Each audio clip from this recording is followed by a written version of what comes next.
Okay. 2 count. Everybody, it's time for the show.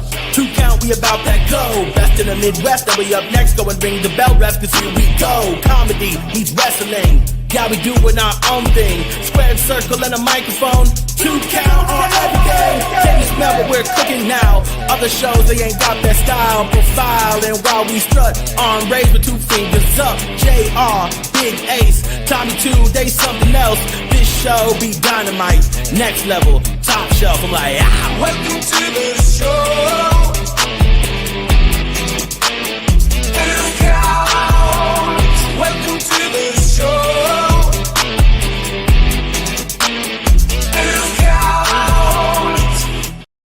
Yes, and happy Tuesday, everybody. We're happy you're along with us. Sorry, we started a little late. We were talking about our big trip down to Southern Illinois and Coughlin's Hideout, where we'll be doing a comedy show this Saturday in the backyard of our old pal Whitney, who will be along with us after Pilates and tanning, I guess. One of them things. We got a fantastic show for you this evening with fantastic guests. I think most of you that have followed along with us and watched us will recognize this guest. He is the Madhouse Wrestling Heavyweight Champion, Darrin Corbin. We'll be excited to have him come on with us. There's a lot to talk about with him. I have questions about how he and Tim Nella kind of figured out their sold out group. I mean, that's interesting to me, and it seems to be working out very well for them. Let's see. Boy, oh boy, did Brock Lesnar get a little bit of a dump on his melon last night. That was exciting to see. I'm excited to see him. Looks like he's going to be in a spot to maybe put somebody over. I hope so. When WrestleMania comes along, but I think they're going to try to sort of drag him out into SummerSlam. We'll talk about that a little bit as well. There was something I just saw here not very long ago. In fact, today, that WWE has contracted with, and I can't remember the name of it. I didn't write it down because that's how stupid I am. They contracted with somebody called, I believe, Front Row Sports or something like that. Yeah, I think you're right. To assist with writing storylines for PLEs. This is interesting to me for a couple of reasons. One, do they not know what they're doing? Front Office Sports, by the way. Front Office Sports. I don't understand why they're hiring an outside company to do this for them. So we'll talk a little bit about that too. It's kind of crazy, everything that's going on. We had a lot of snow over the weekend. You guys went down. Did you both go down to that show? Yes, sir. Algona. We were there for the Badger Brawl. This bullshit. Wait a minute. But how was the weather coming back? Minute. That's what I was concerned about. Well, Ace avoided it, thankfully for him. Yeah, by 5 minutes, I missed it. Yeah, I ran into it just north of Owatonna, also known as that little town of Medford with the outlet mall. That's when I started seeing snow in the shoulder area. Then, quickly before I even really got out of Medford, it was already on the freeway. For some odd reason, Clint died. Hey, Clint. He was there on Saturday, along with Emmett and the birthday girl, Lorelai. Oh, Tommy froze. Well, that's no good. Yeah. But and now everybody froze. Maybe it was me that froze. Yeah, well, for whatever reason, Google was trying to tell me to get off at 35 to go 19. I'm pretty sure it's going to send me all the way over 52, which I'm like, I'm not going to do that. I'm just going to stay 35, keep heading north. And it took me a little time, but I still made it home like roughly about 1:30 30-ish or so. But Wow. you know, it could have been worse. Our buddy Damien Saint hit a deer on his way home, so could have No been a lot kidding. fucking worse. Yeah, could have been a lot fucking worse. God dang. Hotels booked and everything, boys. It's a go. We're official. Come this weekend. We're gonna go down to Bull Pit, Illinois. It's great because I get to do a warm-up show in Eagan on Friday. So That'll be fun. yeah, it's gonna be super duper. You know, like I'm not working the bar. Get to just go do some comedy on a Friday. What time's the show? 8 o'clock. 8 o'clock. I'm like 90% sure on this one. I'd go if I didn't have to pay. I'm pretty sure you gotta pay. Well, then fuck them. Hey, man. Courtesy? You not know who he is? I don't get an accommodation? This is man. outrageous. I Is this a Jer Dog? It is a Pub and Grub Comedy Tours show with Mike Marvell as the headliner. That's the reason I want to go. I want to watch you and I want to say hello to Mike. But Yeah. if I'm not going to. So you'll just have to say hello for me. Jesus Christ! Sorry, noise. 14 inches of snow. 14 inches of snow for Dan over in the eastern Wisconsin area. Yesterday, huh? Not Sunday, dickhead. You know how it goes, Dan. That's what happens when you live in Wisconsin. That was the thing too. All that wind was coming in from the northeast, so like it slowed it way the fuck down. That storm coming through and stuff. You know, normally this stuff only ends up being for 6 to 8 hours roughly through an area, and that one ended up being closer to 20, 24. Excuse me, depending on what area of the world you were in. So yeah, I'm sure Wisconsin, UP, I heard got dumped on. Could have been worse. Stacy's mom's north of Green Bay got 30.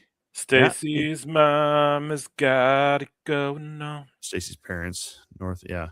We had 18 here. Yeah, it was but it crazy. doesn't look like there's 18 because the wind blew it all over the place. Yeah, I got a hill outside my door, patio door, that there was no snow basically on that at all. So just all kind of going.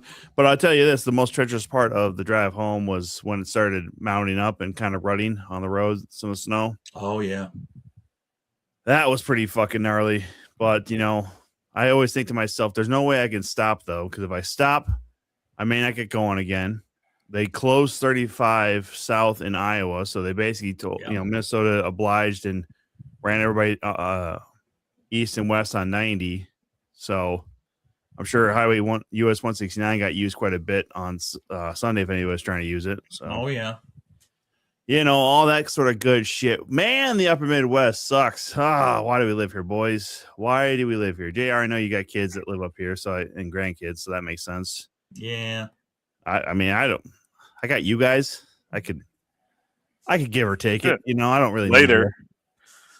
Later, that's what that sounds like. Yeah. Don't let the door hit you in the ass on the way out, Tom. Hey, you know what? So I have a question for you. When you're driving your car mm-hmm. and you're in snow like this, and you get home, so your parking is underneath the building, right? Correct. So do you have to get everything off the car before you go down in there, or you just go in all snowed up? Go all snowed up, man. I'll let it all just melt. So there's drains there. There's floor drains and stuff. So Big Ace reposting the stream. Thank you, Big Ace. Hey, Big Ace, you're always doing it for us. Thanks, buddy. It's weird. It's almost like I'm the social media guy. I stopped doing it because it stopped giving me recognition. So I was like, you know what? Fuck this. If I'm not getting notoriety, no way. JR put you on the block list for that or something on here? Probably. No, I didn't. Yeah, he's like, don't mention Tom at all. No, that's not true. Loopy Scooby. That looks like it's our good pal Lupe. What up, brother? One of the first wrestling. Lupe, are you part of the family? Are you part of the first wrestling family? Or are you just a first wrestling regular, if you will? I don't know, but we hung out with Lupe in Rochester at the last Madhouse show. It was good times. Oh, yeah, founding member. Founding member. Which, by the way, that kind of sucks that we had to cancel that 28th. I think the next like big Madhouse show then is going to be May 30th in Rochester. So, oh, what a disaster! I hate bureaucracy, man. I don't. There's a lot of. We're not going to really talk about it, but yeah. We'll move on. We'll find something. It'll be fine. It'll all work out. Birthday weekend for Lupe. Oh snap! It's like a few days after mine too, dude. It's gonna be a good night, dude. I promise you.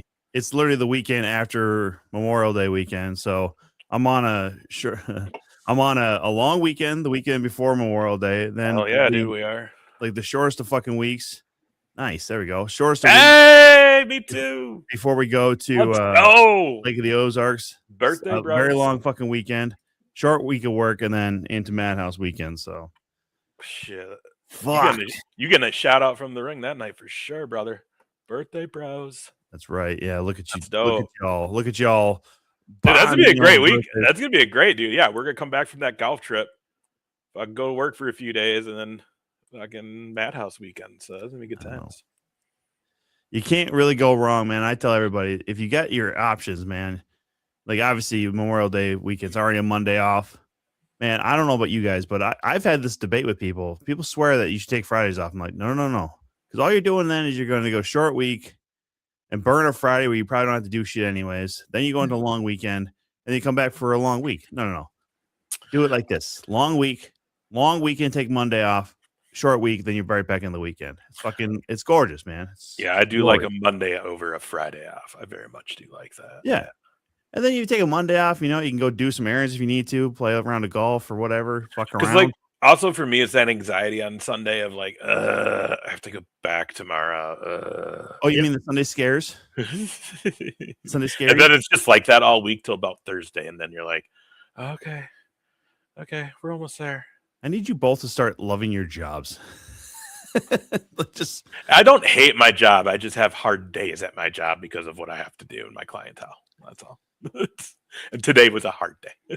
It was a very fucking hard day. You had to tell a lot of people that you're losing your house because you celebrate too hard on St. Patrick's Day weekend. No. No, I'm kidding. I'm sorry. That's too much. We don't talk about that kind of stuff. By the way, as it is St. Patrick's Day. Yay. I see that we are all wearing green. Let's go. So I don't want to get because obviously when Darrin hops on here when he gets here soon, which by the way, everybody, he is coming. He said it too that he'd be on here shortly after 7. So, and then Whitney will get here. When Whitney gets here, she's a busy bee too. But it kind of is funny that this show lined up on St. Patrick's Day and now it's 3 gingers and you two. We should all just have like a fucking like leprechaun hat on, Tom. You got one for Darrin. That would have been sweet. I'm curious too because like I don't. So for you, Tom, I don't know because you are a taller gentleman.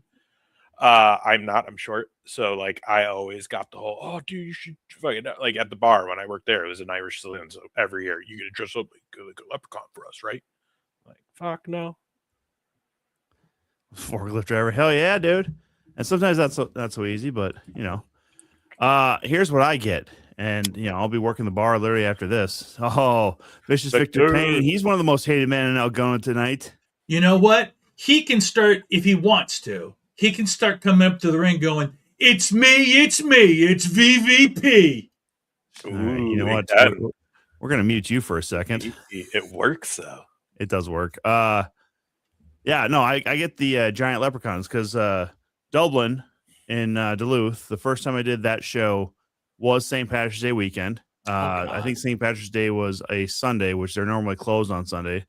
So everybody was out Saturday, Irish pub. And they used to do 2 shows, and they still do, depending on the time of the year. But I'll tell you this. Hell yeah. Heat on in that. Yeah, no kidding. Mm-hmm. I was turning like down the lights and then like raising up the fucking projector screen for the show. They used to do so much extra shit there. I was like, just so dumb. So I'm doing this and I'm wearing, it's St. Patrick's Day weekend. So I'm wearing some green.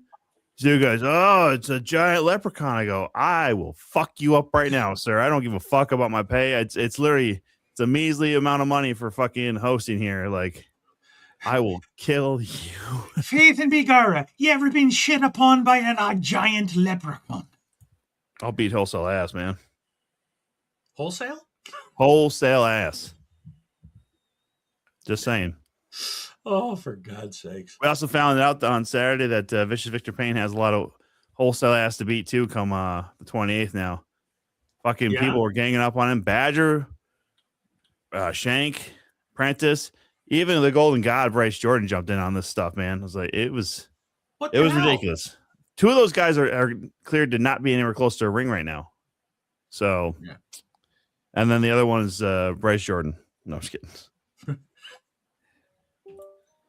Just kidding. Jason Prentice should never be anywhere close to a ring, period. But, that's... What do I know, guys? What do I know? It was a good time, though. He's got a list. You fucking right. You got a list. In case we didn't say that, Saturday night was a great time. Algona filled the VFW. Nice. It was fun. It was good to be back. That was the other thing. Tom and I were talking about that. And it's like, I think everybody in that room, because I think a lot of us have had that break of at least a month or two that were involved. So again, it was kind of like. This is Shank, by the way, too. Iowa Knife. Ooh. So it's one of those things too, where it's like, towards the end of the year when there's a little bit of that winter break coming, you're like, I'm ready. It's like it's been go every weekend for months. And then when we came back, it was like, fuck. I told Tom on the ride down, I'm like, dude, I'm ready. I'm actually pretty hyped for tonight because it's been a minute. I'm ready to get back to shows. So it was, dude, and it was fun. I think everybody was ready. Everybody was pumped. Everybody did great. The crowd was ready. They were hot, and it's a good time, man. Well, and I mentioned after the show too, like the rookies that were there for the Badger Brawl, or even just working, like TTKO, Elijah Brooks, Odin, and then Jason Wolf, and Brian Gale made his first Brian. Yeah, so I mean, all very respectful, super good dudes. Did a lot of great stuff with the Badger Brawl, and the matches they were into. I mean, honestly, Brooks was able to pick up the victory over Justin Deason. Didn't see that coming. Now, if you missed it and you're like, damn, I wanted to see a big brawl. Well, guess what? If you go to Waterloo on March 28th, the Winter Brawl Classic, another 30-man battle royale that's going to happen in Waterloo, and this one's huge. Winner walks out champion. Ooh la la! Yeah, the vacated APW championship will be up on the line on that one. And yeah, Shank, we missed you too, man. Like honestly, it's been a long time. It's good to have you back here in the comments. But hey, man, the way that came down on Saturday, dude, man, you all took it to Vicious Victor Payne, man. And that's not cool, man. They were just words. They were just words you said about Badger. So just saying, man. Shank, I ain't got nothing to do with this. Tom is not speaking for me and JR. Just gonna throw that one out there. I speak for myself, but Shank knows he's always. I was worried. Badger got worked up. I didn't want him to get too worked up. I was worried, but it was a good time. Worried about that. It was a great time. This is gonna be a really good time. Oh, look at that. This Saturday night, boys, we're gonna be down in Whitney's neck of the woods. And honestly, guys, we have no fucking idea what the hell we're driving down into. Mm-mm. We have no clue. We're told it'll hold 200 plus. I've never seen the place. An adventure is about to happen this weekend. I know they have bands there. This is a possibility of me getting stabbed. We're gonna document, guys. We're gonna document. Follow us on the socials: Instagram, Twitter, Facebook. I would say probably Instagram's where you're gonna see the most of anything. We're gonna try to vlog it. We're gonna try to vlog it. I know we've said this before, but we're gonna try to make a little vlog out of this because again, we have no idea what the fuck we're walking into down in where is this at? Bullpit, Iowa or Illinois? See, we're so used to saying Iowa. We're gonna be halfway between. Well, we're 15 miles from Springfield, not too far from Decatur, and not terrible far. We're probably 90 minutes or so from St. Louis. St. Louis. Yeah, we're not going that far down. Well, of course not. That'd be ridiculous. But I should have my new secret camera glasses By the Oh, time are you we getting go some on of this those? You trip. getting some of those? Well, because I'm trying to figure out a way. So, like, if I decide I want to make videos, It's half the videos are going to be like this. yeah, I'm gonna be Sleep on the couch. He's asleep again. Or He's drunk in a car. No, the idea is so there's certain things that I get hooked on YouTube. You know, one of the things I get hooked on. You said YouTube. Sorry, I thought you said the internet. Is the guys that go fishing, and they've got the whole rigmarole with the GoPro on the hat and the chest and all the side shit, and I'm like, well, that seems like a lot of work. And then the other one is I haven't watched them. I'll watch them. Is the guys that go into the casinos and play, and they record themselves playing at the casino. Dude, what's so funny is the fact that you just brought that up, and that had to have been one of the very first conversations that ever took place on probably a 2-count or at that time Mass. Yeah. Because when we started the show, we were talking about YouTube holes that we both fell into during lockdown. Yeah. And you were like, fucking casino. And I was like, yeah. Actually, yeah. Sometimes I end up watching just people playing slot machines. Like, watching playing a fucking slot machine. Now I've become very spoiled, so now I'll fast forward till I get to where they get a jackpot or some shit or a bonus. But it's like these fucking guys. Like when I first started watching them, they're like, "Oh, 10 minutes." Now they're doing 30. The same people I was 30 minutes worth of. I don't want to watch you playing a slot machine for 30 minutes. Yeah, that's so funny. I'm the same way. There's certain things I'll watch on YouTube that I'm like, yeah, I could skip like 2 minutes of this shit. Yeah. Like this part, like I don't need to. I know what they're gonna do and say. I've watched enough of their shit. It's just So, but anyway, I'll have that, and that'll be. I don't know how it works yet. It's supposed to come on Thursday. There's a dude out of Duluth that fucking camps in his truck, and now he has like a whole fleet of like campers and trucks and his own cabin, and he'll go like ice fishing. He'll go all over the fucking world actually, but he's like out to do his Mav, and like, dude, you guys know me. I'm not even a fucking outdoorsy guy, but I'll watch this fucking video of this dude fucking camping overnight in the back of his truck, cooking food back there and going to like ice fishing. And I'm just like, yeah, that looks awesome. I would never do it, but that looks awesome. Yeah. I don't know if it's the end of his career, but it probably should be at this point. If you take a spear from a internet sensation, like it sucks because I didn't even realize there was a pay-per-view on. I forgot it was on too. And the only things I saw from it was it was the shit with that like the fucking kid flirting with the girl. Like what are we doing? The Rizzler getting Shane Taylor. I didn't see that. The thing that I saw was Edge and Christian coming back. Yeah, I saw together. That. Yeah, I thought that was okay. That's cool. I'm kind of excited for that a little bit. You mean Cage and Copeland, since it was always Edge and Christian, right? So now it's Cage and Copeland, or Cage and Cope. Let's get this straight, boys. It's time for Cage to take the lead. 40 some odd years later. No, I'm just kidding. No, he did. He took the lead in their planking business. That's true. Power plank. It's literally for your cores, guys. Like it's really good workout for your core and your chest and your shoulders, man. Like power plank. Dude, all these fucking guys. All these fucking guys have like programs. It's so funny, dude. Dude, we all got extra shit that we got to do, man, to get by nowadays, man. I just seen Austin post today. He's all like, dude, the DDP yoga. Oh, yeah. Like, okay, great, dude. Austin's on it now, too. I mean, he took the fucking stunner away from DDP, too. I mean, Jesus Christ, now you're on his program? Come on. I can't remember why. He said why he was doing it. Like, he's like really deep in the racing and shit, too, though. You know what I mean? Yeah. Mm-hmm. Well, that's the thing. He fucked up his back for so long too, doing those stunners the way he was doing them. Like either on his knees or to his ass and shit like that. Like, so DDP's Diamond Cutter was always more like the RKO is now, where it's. I'm interested. Let's do this because it is St. Patrick's Day, so cool. But yesterday was Steve Austin Day. Yeah, 16. What? So what's your guys' favorite Austin moment? Stone Cold. Jeez, that's a good question, man. There's so many fucking good ones. For me, here's the deal. Like, believe me, like when fucking Austin 316 became a thing, and that whole fucking can just ride up the fucking mountain was amazing. But I think I was the most entertained when he was like fucking heel Austin and wanted nothing but Vince's approval. And then they had like third wheel Kurt Angle. The funniest Kurt Angle has almost ever been. That is just some of the most entertaining.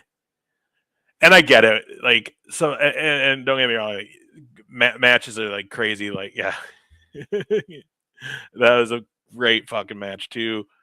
Him and that's a Brock. great moment too. The hospital, yeah. But my personal favorite is the supermarket slam. Oh yeah, with Booker. Yeah, that was so fucking funny. I'm playing bingo. Like the only time you see Vince like break and actually laugh on TV. I think the Coors Light truck where he just starts spraying beer all over the corporation. Yeah, right on up there. You know. Well, you know what else I liked is when he went to headquarters and he was like when he became the president and like he goes and looks at payroll and he's like cutting Shane McMahon's pay in half and then he's like, oh, Mick Foley, man, yeah, triple his salary. That some bitch deserves. You know what I mean? Like, hey, look at this guy. Made it. There he is. Get him on wearing top. Green too, buddy. There we go. All right. Like, dude, people are spoiled. They get 3 gingers on St. Patrick's Day.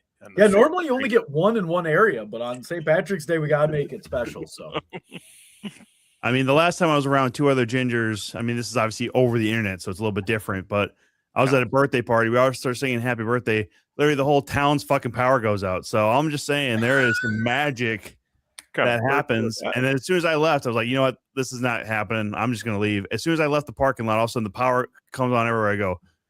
Oh, us gingers, we may not be witches, but we have some power. We have some magic. It's hard to kind of like put that aura together, but it does impact the world around it. That's for sure. 100%, dude. Absolutely. Clint Dye says it's true. The champ has arrived. There he is, y'all. Dude, what a bummer, huh? Oh, that's such a beautiful note. It is such beautiful. Second generation Madhouse championship right there. Who invited that guy? Oh, shut up. Yeah. Boo yourself. Boo yourself. So let me ask you, I'm going to ask you a question because I haven't heard an answer, and you probably have a good one. So what precipitated you and Tim Nella and Heavy Metal Lore forming this sold out group? How did that happen? I mean, well, proximity was a big part of it. Yeah. Mutual success was a big part of it because if I was to look at who I thought was going to be the future, right, of Madhouse, I got to go with Tim. I mean, like, look how fast he's picked up as a natural athlete, right? Mm-hmm. Now, the thing is no matter what, whether Rochester wants to admit it or not, he's got just a natural charisma about him. And I took notice of this right away. Like, I knew he was going to be successful. I'm not going to take credit for, his championship win. He was going to do that on his own. However, I started thinking to myself, I was like, whenever you see success and you want it to grow, what you're going to do is you're going to bond it with other success. And because he's so new, here's the best thing. I actually just read something about that. This is something that is done in other countries as a way to help businesses succeed. They will have people that have been advanced, and rather than letting them just like go retire or fall by the wayside, they give them spots to help because they have the experience to know of the problems, the pitfalls, the pratfalls along the way, right? Yep. Mm-hmm. Now, I am nowhere near retiring yet. Not even close. I'm having too much fun doing this. And I thought maybe I could be a good, like, I guess, liaison, like kind of that person who helps. When you have somebody who is that new but that good, all they need is just a little help maneuvering through the pitfalls, right? And that's what I could provide. And I knew it didn't take much coaxing on this, but it's that crab bucket mentality. And you can only get as successful you can only go so far depending on who's around you. That's the city of Rochester, unfortunately. Like, I know that Tim could love the city and he could be the main, he could be like their star. They could build statues to him, all that stuff, right? He could be like the poster boy for Rochester. But that's only going to get you so far. I'm trying to get him more out there and be bigger than he could be. And that's what we're doing. So if we take over here, and as you continue to see Madhouse grow, we're going to be at the forefront of that.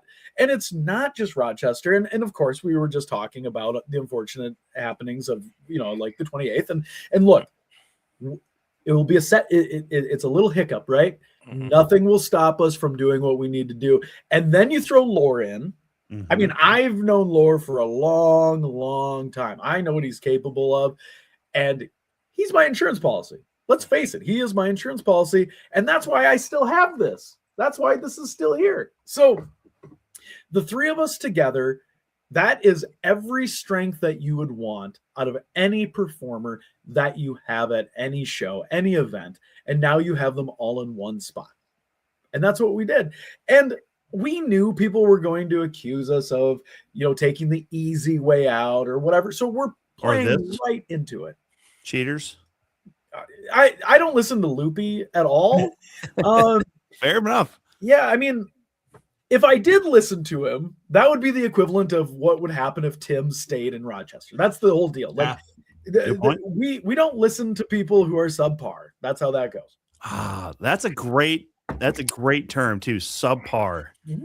We love having Lupe here as a viewer and stuff, but the reality is, sometimes people are just subpar. It's like me having to carry the show every week. I try my best with subpar talent, but I can only do so much.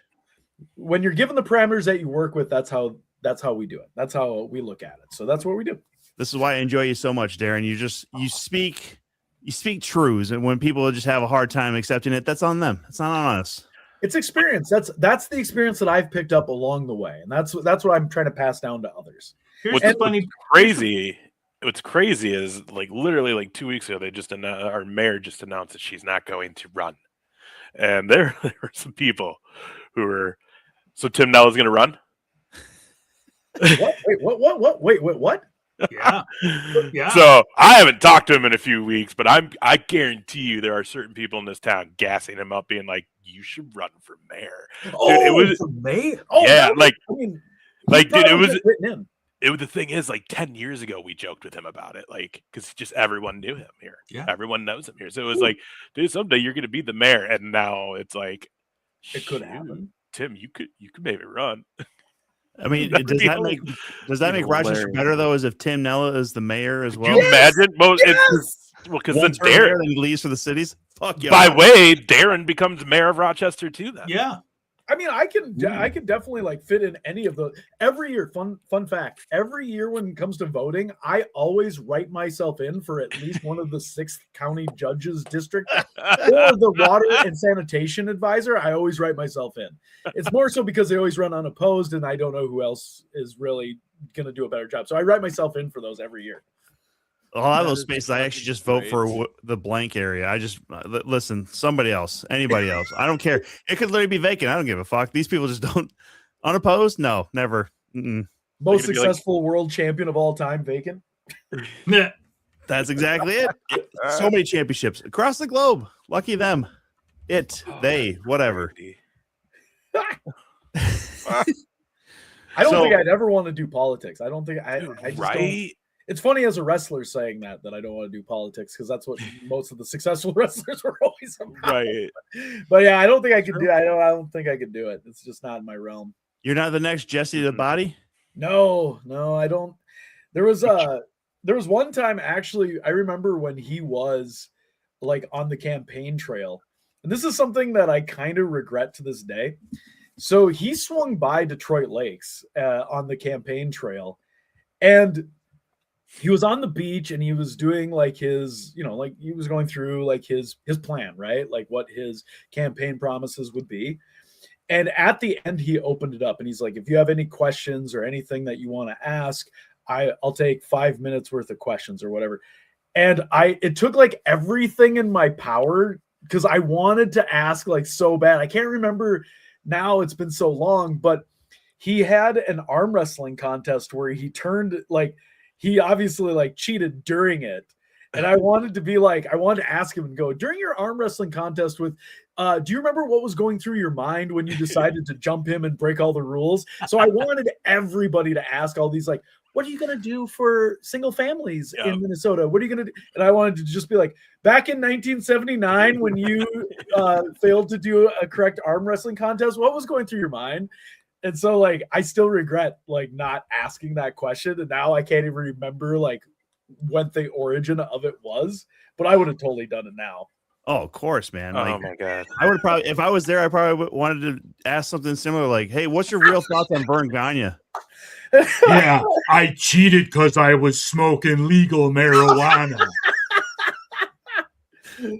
I know so many people too who do I love a good Jesse impression. That's so good. Like, just it comes through so well. Yeah, we had a lot of fun with that when he was when he launched his cannabis company. Oh my gosh, yeah. I think that's kind of what led us to doing God, what was it? The Doobie Dabbler, I think is what it was. Yeah, the festival supposed to be at. That's why wrestling kind of came to be a part of it. So I always laugh. I was like, that's one of my favorite duality days of wrestling ever. Oh my gosh. Because we did the Doobie Dabbler in the afternoon, or I did because I wasn't there Friday. So we do the Doobie Dabbler in the afternoon and then head over to the Mall of America for a show in the evening. It's just like two totally different worlds crossing in. Perfect. Dude, that's so what does the list look like for you, Darrin? Like the crazy places you've done, like the mall, the Doobie Fest, Adventureland. Man, the Adventureland one is still like, when I tell people that, I mean, that was one of my wrestling at an amusement park, of course. When I tell people that, they're jealous. Like, they are so jealous. They're like, that would be my dream, is to like do a show at one of those. And like, also that weekend was great because I did Adventureland, but I was also still doing stuff with FSCW. So I was doing cosplay wrestling the whole weekend at the convention center. And I still remember I was back there and we were all in the locker room. And I just remember like finding when I was going to be on the card and hearing that, hey guys, make sure you can go once your match is done, before or after, blah, blah, you can go right. And I remember I just kind of walked out of the locker room and went and did like 3 rides and then came back and then was ready in time for my match. And I got one more in after the match was done before I had to head back. So that's definitely one of my favorites. I've always compared wrestling to like a weird version of the Dr. Seuss book, Oh, the Places You'll Go. Because that's true. Some are great, some are just a story, and you'll be like, oh man, I'm gonna at least have something to like a memory about this. But also in the same sense, like there are times where we get to do really cool stuff, like whether the venue is really awesome, like I always said, like the Chateau is like amazing, right? Like that's such a cool venue for everything. And then also with, like obviously the mall, I mean, that's going to be Mall America is going to be obviously a huge one. Yeah. But those interesting spots that you do wrestle at or where they put you at. And even if it's like, so Adventureland's awesome. Like, I mean, I think I have a really cool shot of like, just even watching from the side and seeing like the roller coaster in the background, which is really cool. And then sometimes you're at the county fair wrestling and you're there, they put you in the middle of like the rodeo area or a dirt track and you're in there and it's just, you never know where you're going to end up is always the interesting thing. And I've wrestled in like some really nice college campuses that I never knew existed, or like, we did one at the St. Paul Saints game. Like that was pretty cool too, just stuff like that. But yeah, I also really do get a kick out of when you do an event that is going to be just a blast, right? And you're like, this is going to be so cool. And it's like, you got all the production, you got all the view, you got everything there. Yes, go Twins. Thank you. I saw that come through. So awesome. Yes. I'm not as optimistic this season, but I'm still going to support them. Just go with that. That's the way of putting it right there for the Twins this year. Yeah. But when you do those and then all of a sudden you're like, this is what I did this week, and then this is what I do this week, and then you're just like, well, that's just where it takes me. Because like I remember, I think I had one where I don't remember where it was before, but I remember then I was wrestling in the middle of a 4-way intersection in a town of 500 people, and they just had the ring in the middle of the one intersection in the town with a string of caution tape around, and we changed in a Holiday gas station bathroom, and I was like, "No, this is there's no way I can really get too much of an attitude because that wasn't Wabasha, was it? It was not. It was actually in Keewatin. This is years ago. Like Wabasha, you guys had like the VFW. The show was in the street because I saw you in like Wabasha on a street. I think it was. Oh Wabasha. yeah. We did. Yeah, it was in the street outside the VFW, if I remember right. Right, like next to it. It was funny because literally next door was just the houses. Yeah, so like all the neighbors were just coming out, like, "What's going on out here?" Yeah, that one was crazy too. That's the only time I've ever seen you face. I was against Rennie, right? Rennie D. I think so. Yeah. Okay. Yeah. Because it's very rare that I ever. Dude, that was a while ago. Sorry. No, it did. Yeah, I think was that before or after COVID pandemic. I think it was before. Okay. Yeah, because I remember it was a beautiful drive all the way down there. I was like, "This is gorgeous. This is awesome." Yeah. And then and then just like we did the show and then headed back, and it was like again a spot that I would be like, I would probably hang out and go down there again, but going down and like for wrestling or whatever, like just a quick there and back is not something unless I was wrestling that I'd be there. And that's the other funny part about all of it. Man, amazingly enough, we just had this conversation basically about comedy right before the show. So we understand. Yeah, I had some serious debating going on today before we came on here. Also, I've always heard the funny part too, like a lot of times with like, music and stand-up.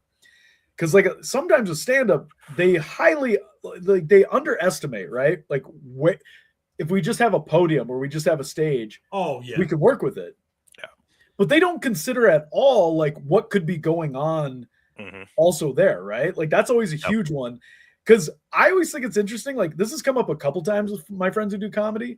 When they say that they're all like a bowling alley is always one of the more interesting ones because you're trying to do jokes and all you hear is just the pins in the background and strikes in the background. Oh yeah. And it's like, who thought, and especially like full on concentration, mostly for most bowlers. And here's somebody just, like is doing the routine.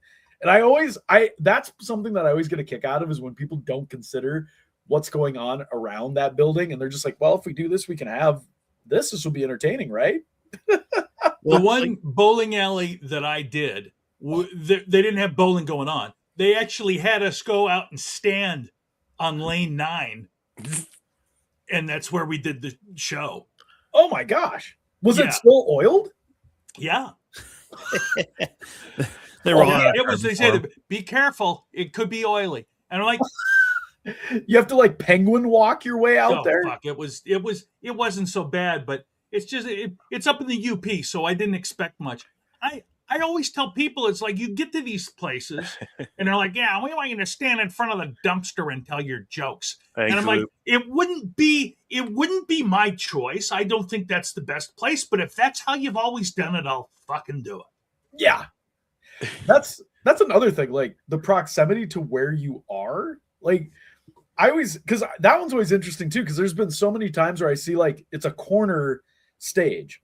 And then like right in front, like it will also be like a restaurant or like dining, and like there's people constantly bringing food or whatever. Yeah. So it's like try to focus on what's going on. There's people just walking in front. Yeah. Well, what's great is when it's in a corner, but it's also right next to the door because that's how the bar has to line up.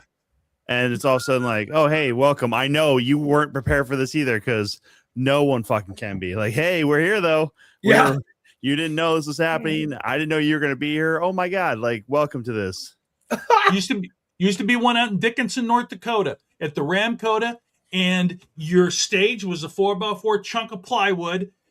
Literally, within 8 feet of you, they have blackjack like they do out in North Dakota. Well, they're not going to fucking stop doing that. Oh, So 2 tables still playing blackjack, and go ahead and let's go. I remember one of the venues that we used to wrestle in Minot. One of their big things was like a blackjack. They had a blackjack tournament, like I think in April or something like that, and it was like one of their biggest things that they did. And I remember like we had wrestled there so much that I got to know like some of the bartenders and the hosts, and she gave me a stack of flyers, and she's like, anytime you stop from here back to Minneapolis, like put these out. And I was like, are you sure? And she's like, oh, we get people from all over that come up, because like it's a huge deal up there. Yeah. So she's like, wherever you see it, drop these off. Do some promoting for me, please. I tried to do my best everywhere we stopped at. Maybe to put them like at least somewhere like, you could find them. This guy's got to go through a bunch of places. He can work for me, huh? Let's see what we can do. So, some of the shows we do in Iowa, we'll stop on the way back or whatever. And I saw a poster for the Now Then Threshing Show down in Clear Lake, Iowa. And I was like, who the fuck? And I'm like, oh, no, I've been in Now Then. I know that there's people, if they have farm implements, they're going up there. They're going to look to see what the hell's going on. I'm like, oh, yeah. It's a fucking haul, though, man. Like, that's nearly 4 hours, man. Just, hey, but it's farm equipment, man. I got to. Sunday I have 4 hours to do it. I'm like, I don't know, man. So crazy though. I remember talking to a couple people who at least had like ties, and the funny thing is about that too, at least if I'm thinking about the same thing, is like families would go, or like business partners would go, whoever was owning the farm. Mm-hmm. And I remember like some of my friends would be like, yeah, my grandpa or my uncle used to go, and he would drop like $100,000 on like new equipment. And I was like, who goes to a festival or a fair and is like, I got $100,000 burning a hole in my pocket just in case I need a new insert here. Bring all the milk jugs. Yeah.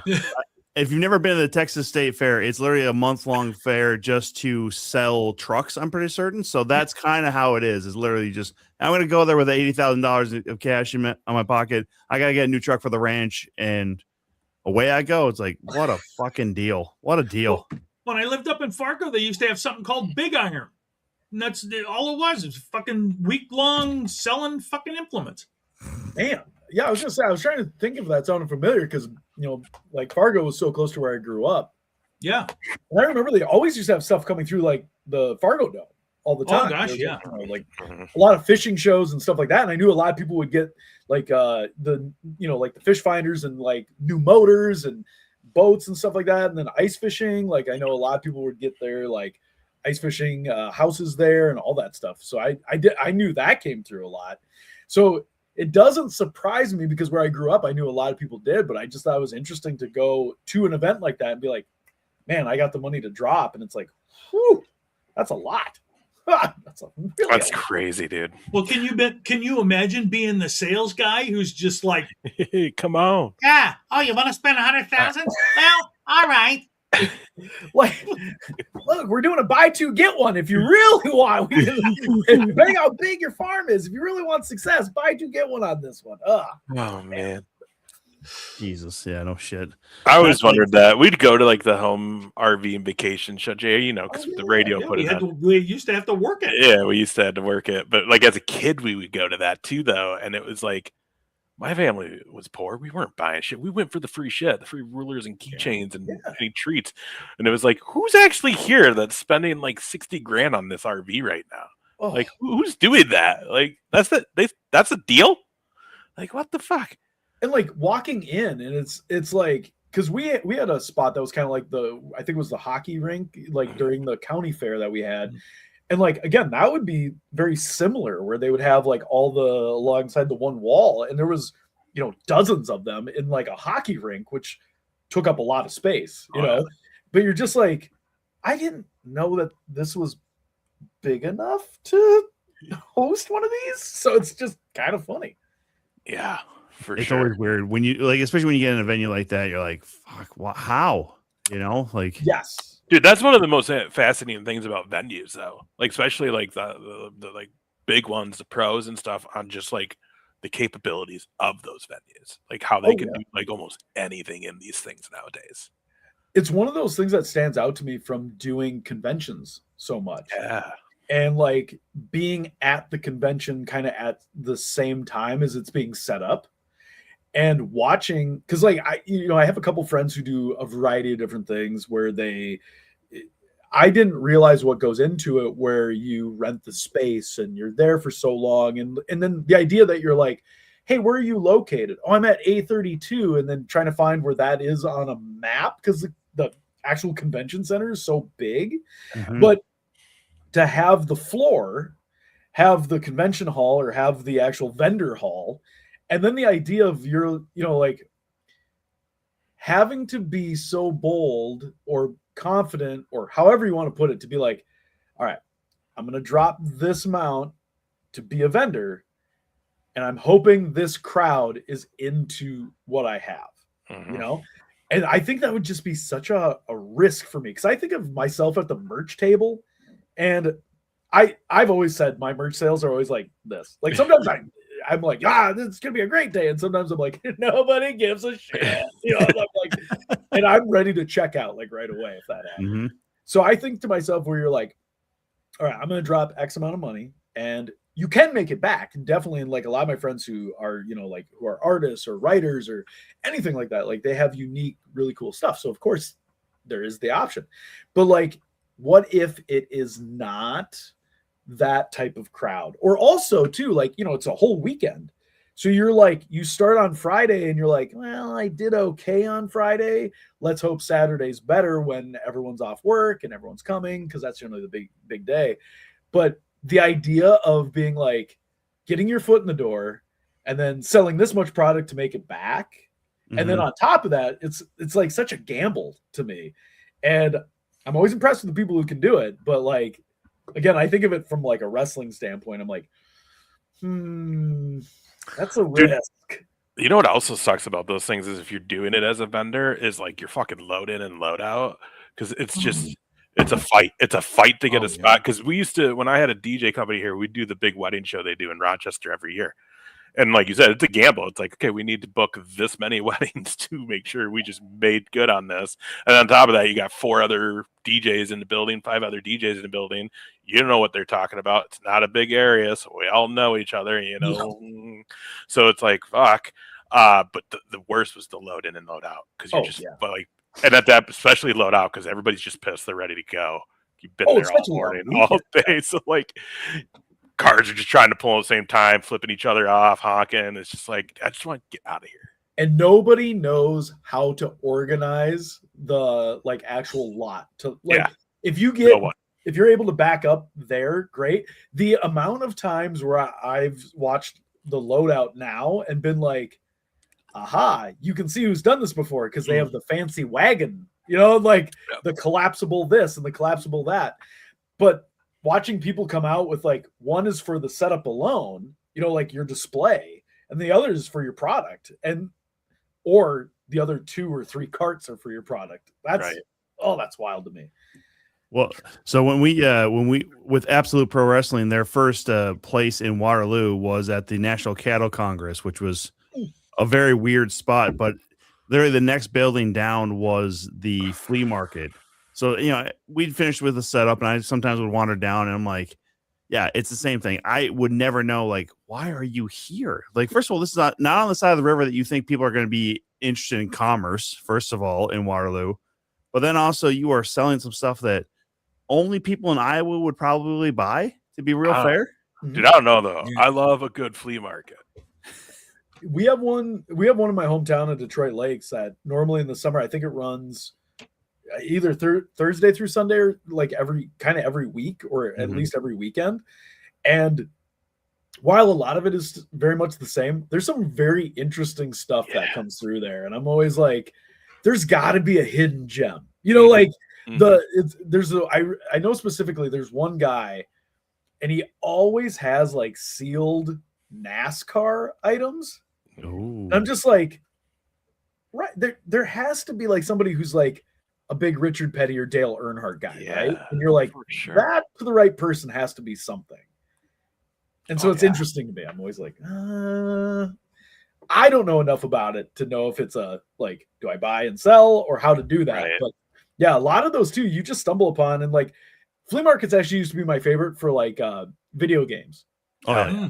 Because a lot of times it wasn't that people had something that was rare, but they had something that they were just trying to unload. So you could get great deals on stuff like that. And like, yep.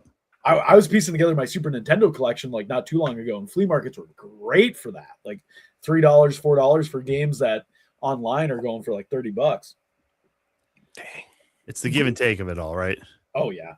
And that's another risk. What's that collection looking like right now? Complete it? So the funny part is with the Super Nintendo, I actually did a really good job. Like if there was a game from my childhood that I played a lot, I was pretty good at almost getting everything I wanted. I think I'm trying to think if I'm right on this. There might be like 2 games because I wasn't going after anything like Chrono Trigger or anything like that. I had like I was always thinking the games of what did I get substantial late fees on, you know, for but now, and this came in handy this past weekend. I actually got one of those Retro Snap, the like Game Boy looking things. Yeah. And now I've been going through those. And sometimes I'll play games that I'm like, oh yeah, I remember, and I'll see if it's on there. And there's actually one that's really fun for me. I used to play it all the time. It was Baseball Simulator, Super Baseball Simulator 1000, and it's the one where it was like, it was nobody real, nothing like that. But there was one group that was in a league that had like ultra power ups. So like you could turn the ball into a bomb. Some guys would be super fast. Some of the pitches were like, you know, lightning fast ball or a lead ball that could break bats. So it was kind of like a fun little game. I used to play it a lot because you could do a season mode on there, which was pretty cool. But for example, like I was playing, I realized that when I got it, I had never played like any of the other Donkey Kong games. So I played like Donkey Kong Country 1. I never played like 2 or 3. So I was like, now I can go back and play these. And there's also so many different versions of other games I never really got a chance to, or never really got my hands on, that now I can go back and play, like all the Mega Mans and stuff like that. So it actually came in handy for this flight because going down Sun Country, I didn't have any like tablet or internet stuff to hook up to. So I had my Retro Snap that when I realized I wasn't going to be sleeping as much as I thought I was, I pulled that out and I started playing that a little bit. So that fills in some of the gaps for some of the games that I either didn't have or were looking for. Because like one that's the one that I know specifically is for Super Nintendo. It was the Teenage Mutant Ninja Turtles Tournament Fighter Edition.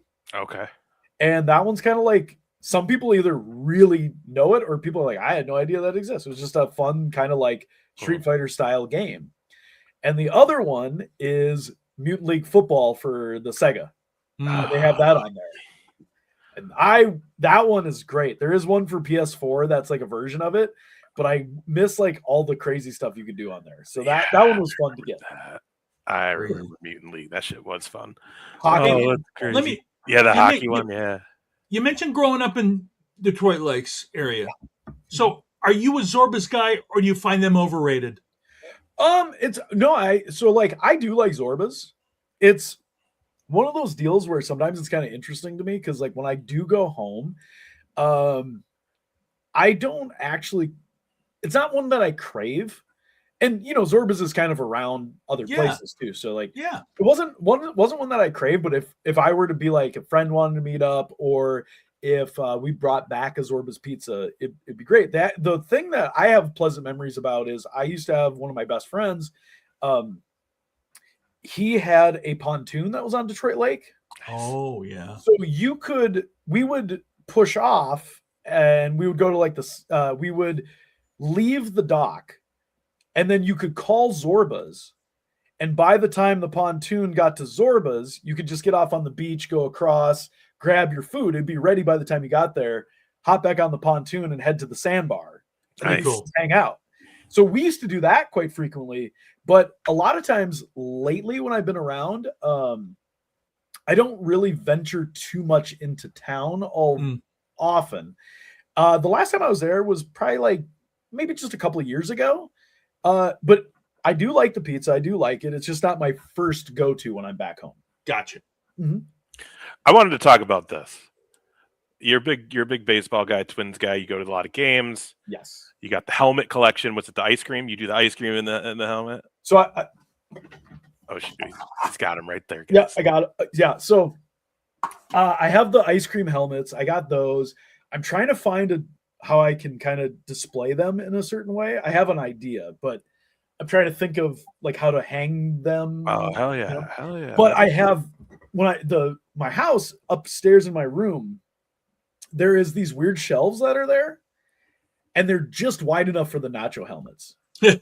So for 2 years when I was here, I was like, what are these shelves even for? Like, what would you put here other than something that's like a knickknack or whatever? Yeah. So now the nacho helmets have gone there. Oh, hell yeah. And if I've counted correctly, I need 8 more to cover the shelf.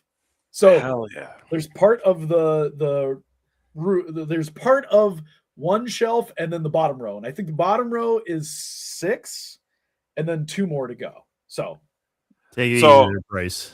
Dude, I've made it known. We all know about the Cubs, Bryce. Easy does it. Look, I've made it. I was the Cubs. I just did a Wrigley tour back in May. I've been to the Cubs. So I've been to Wrigley. I did a tour of the stadium back in May. That was super awesome. I've always liked the Cubs because I'm a huge Ryan Sandberg guy. So I was always a big, I did enjoy the Cubs. So if I have to see a National League team succeed, I'll always go for the Cubs. But when the Twins play the Cubs, I got to go with the Twins. Attaboy. Mm-hmm. Okay, so what I want to know is, what is top stadium snack or just, sporting event snack? And what's the most overrated? Oh, okay. So let's get into it, guys. Ooh, let's get into it. Because you brought up the nacho helmets. Like, dude, I've made it known. Like, I'm not a huge baseball. I like going to the games, but I don't follow it. But my favorite thing of going to a Twins game is literally so I can get my helmet of nachos. Yes. Like, that's my thing. So the cool thing, nacho helmets are always normally, I don't mind the chicken tender helmet or the cheeseburger helmet, but the nacho one's the best, right? Also, I got to give a huge shout out to my buddy Steve Rude because he got me addicted to this. I will use SeatGeek a lot to try and get the Thrivent Club, the little area that's just right below the press. Mm-hmm. And they have their own little dining area. So you can only go in there if you're a ticket holder for the A through S, I think is the area. I can't remember. So I've sat up there and I love those spots because it's spacious and it's right off of the field. So you can see down and and I've gotten those for really good deals, but the nacho helmets in there have extra fixings that they don't do on the helmets that you can just get regular. Oh, so really? That's the ones where you can do the different salsa, like the tomatillo salsa and the roasted corn salsa. And they have a crema, and rather than just putting nacho cheese on it and sour cream, you can do the crema spread, or you can do shredded chicken or whatever. So those are really good. And I love that. And there's also a spot in there that is, they have a brick and mortar location, I believe too, called it's the North Loop Deli, and they have a location in there, and I really like their food. So I dig the Thrivent Club. I'm always a big fan of that one. The funny part is I think just naturally growing up a Twins fan and you always kind of remember Dome Dogs. Oh yeah. Yeah. So the $1 dog deal, the Tuesday nights, dollar Dome Dog. I still can't pass that up. And even though I can't have as many as I used to when I was a kid, I could, man, when I was a teenager, I could polish those off. But dude, for real. So I definitely look and see what games are on Tuesdays because I take advantage of that. I might as well. I would say by default, I kind of always lean towards a nacho helmet because, obviously I'm collecting them and I think that those are really good. The overrated stuff that I'm kind of it's kind of hard to say because I don't feel Minnesota really fits into this because I don't think it's something that they really advertise or really care about. But I just was never a big fan of in elementary school, grade school. My school almost ruined corn dogs for me. Yeah, like the breading was always soggy. The hot dog inside was always cold. Oh. So I can't really, like, unless you do something special with a corn dog at a ball game, I don't care. Like if you're like, well, it's a fancy, like the barbecue is in the batter or it's a cheese-filled bratwurst inside it, like maybe then. But if somebody's like, I got to go get a corn dog, I'm like, I'll pass. It's just not something that really stands out to me. Obviously I don't drink. So like, I've never really been one. And I'm guessing I save a ton of money that way. Tom? So that's a good thing. But, let me tell you, not drinking at a ball game is the way to go. Drinking at a ball game will cost you fucking a leg. Oh my gosh. Like I remember I watch people ring up stuff, and I'm just like, yikes. However, I think if I had to pick, like, this is always another interesting one because there's the Legends Landing where, your ticket, your food is included, right? Mm-hmm. And a lot of times, like when I go there, they'll have the burgers, they'll have the hot dogs, the chips, and like peanuts and all that stuff. I've just never really been one to understand like getting peanuts at a game, like. Thank you.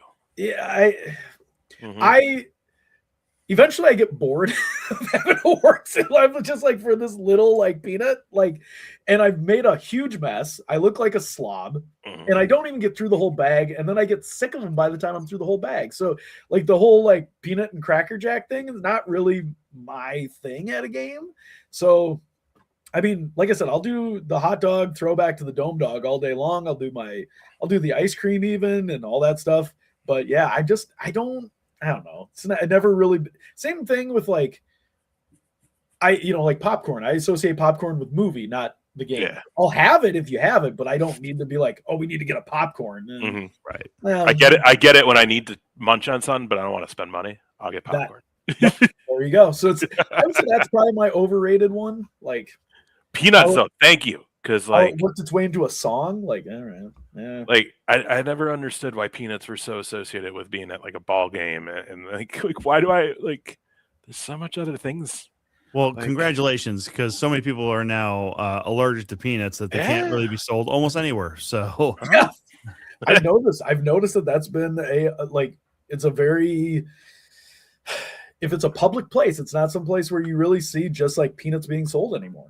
I mean, Corner Bar used to, when the comic club there for a long time, they had to stop selling them because some of the comics that would go and be booked couldn't even walk into the venue because their allergies were so bad and so allergic to peanuts that even the smell of it, they couldn't even go in. Oh yeah. Dusty's, where I work, they no longer have peanuts because it's such a small bar that if somebody opens a bag on one end, you could still smell and get some residual effect all the way on the other side of the bar. So. Isn't that like I can't remember. I don't think Texas Roadhouse has done away with it, but isn't it only on request now? I think so, because I don't think they can have it just right there by the entrance. Is another big thing. That's why a lot of places just switched over to popcorn machines. First of all, it's super cost effective, as Ace mentioned, and then you just make as much as you fucking want. If you burn some, whatever. There's some birds outside that will eat it. Who cares? Oh yeah, you could easily get rid of that. Dude, but you know what, dude? At my work in the break room, there's a lady who like purposely burns her popcorn every day because she loves it, and it just for a fucking hour it just reeks. That smell does not go away. Oh, so it pisses me off every time. Every time we see her too, and we're like, no, she's going towards this. Yeah, we're like, oh no, or we'll be working in our little bay, and all of a sudden, just like you get the whiff, and it's like, oh man. We all know who Ace is going to stab at work first. Yeah, that smell of like burnt popcorn with butter on top. Yeah, it's like it smells like somebody spilled on a oven top. That's what it like. The stove top is what it smells like. I mean, it's still not the worst thing you can do to a microwave at work, but it's up there. Yeah. Never recook fish or nuke fish. Don't ever do that. It's the worst. It's so funny. Like a lot of times, like whenever I've been to a spot that's like public and it has a microwave or whatever, like sometimes I'll even have, a fancy, like not fancy, I guess, but I'll have like shrimp fried rice And I'll be like, well, this was made at Benihana. It should be fine. I have leftovers. And then I think about it, I'm like, oh yeah, that's all you're gonna smell for a while. If it's so it's like it's like you get that coworker or something who's like, oh, it's Trout Thursday. Yeah. If it's like if it's a lake fish for sure, like walleye, salmon, or any natural or fresh water, especially, don't redo that. Shrimp, you get a little bit of leniency because it's not as bad. But people who try to reheat tuna melts, first of all, I'm like, oh god, first of all, that gets cooked one time and then that's it. Yeah, you don't get to reheat that because first of all, you will get sick. All right, that's just number one. But then number two, everybody has to smell your stupid ass fucking dinner from last night, and no one wants that. The thing about that one too is I don't think I've ever had a tuna melt and been like, oh, I should save some of this for later. Right, dude. Bingo, dude. No joke. It's one of the worst. Again, even at Dusty's working the door, where there was an old lady one time. She ordered a tuna melt, ate half of it, and then sat there for 3 hours with it just smelling up the place. I was like, 3 hours. First of all, I hope you don't eat she was saving it, or was just still sitting there on the plate. She was clearly planning on still eating some of it later. I was just like, you shouldn't, lady. It's gross now. Oh my god, what the fuck? Because there is you get about half an hour of good, solid tuna melt eating time after it comes out hot, and that's really about it. You shouldn't really go further than half an hour with that. Oh, tuna's one where I don't mind it. It's I'll do my own here, but there's no way that I'm not. It's never going to be left over. Malice just asked if that was the sandwich. I don't know. Actually, that's a good question. I was assuming it was the sandwich. I don't really know. Thank you for ruining my whole appetite ever again, Malice. You fuck. Jesus, why are you doing this to me, man? That's hilarious. When I saw that comment come through, I was like, wait, ew. I was like, did very I much ew. Right? Yeah. That's hilarious. I mean, hygiene is a thing we all understand. Oh my god. Well, so speaking of hygiene, and obviously, you being with all these shows and all these different promotions and stuff like that, and people maybe want signatures or photos afterwards. Have you ever had to tell somebody no because of hygiene issues? So, I don't think I've had a moment where I've had to totally put a a blockade, right? Right. I've definitely had a moment though where I've taken a picture with somebody, and after they've left, I've kind of been like, oh, it feels like it's on you, right? Mm-hmm. And I have had that, and I'm like, oh boy. Obviously, from my standpoint, my thing is, I think after I wrestle, and I'm like, God only knows what combination I'm going to smell like, because what a wrestler wears or anything like that. And sometimes you just, from rolling around with somebody else or whatever, you feel like you just smell like the combination of all the sweat in the ring or the person you wrestled, or if they had, Tiger Balm or whatever it is. And you're just like, that when you're like, this is not how I smell naturally.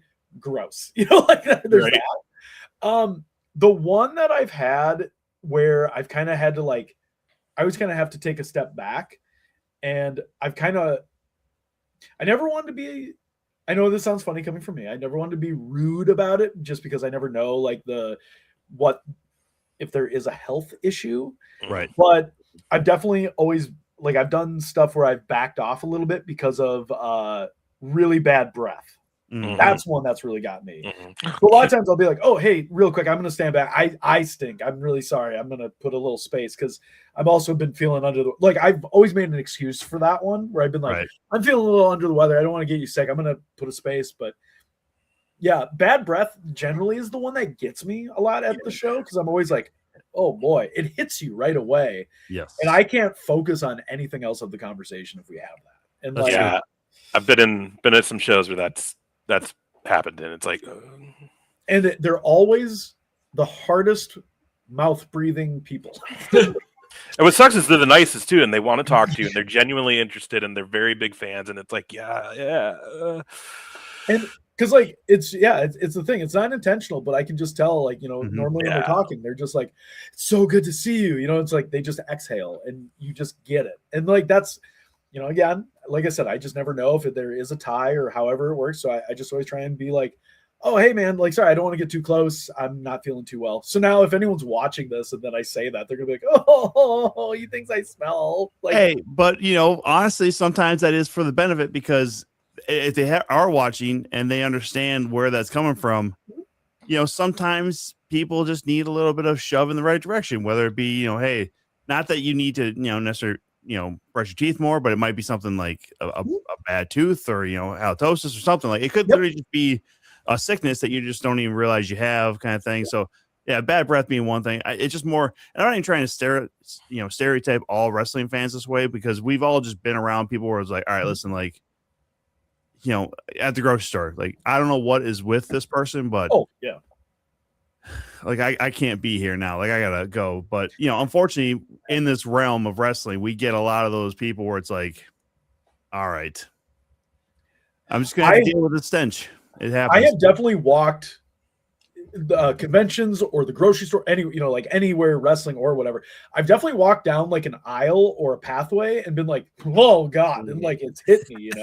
I'm like, "Oh, like you just it." Yep. It's like fucking Pigpen from the Peanuts, where it's just that cloud following him.